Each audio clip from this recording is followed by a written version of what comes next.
Šo saskaņas centru.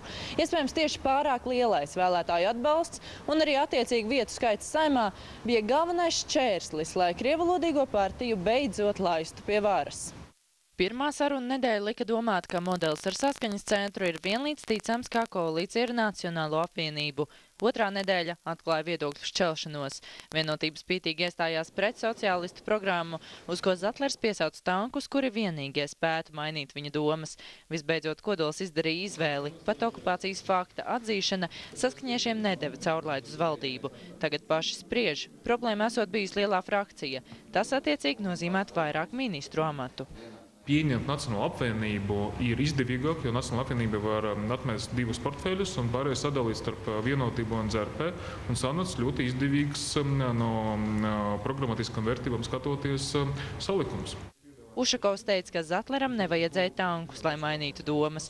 Pietika vien ar ministra portfeli. Tāpēc netic šādas valdības ilgam mūžam. To nesekmēs arī spēcīgie opozicionāri. Labu gribu ar atklātu sirdi gājām, saprotot, ka mums būs jākļūst ne tikai par partneriem, bet arī par advokātiem nevisai patīkamiem lēmumiem.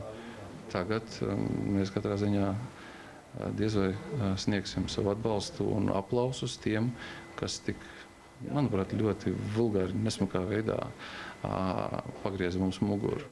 Saruna iznākums pārsteigumu tomēr nav nesis. Noskaņojumu saskaņu jutusi jau dažas dienas, tāpēc, lai arī saņēmuši politisku pliķi, personīgu aizvainojumu neizjūt.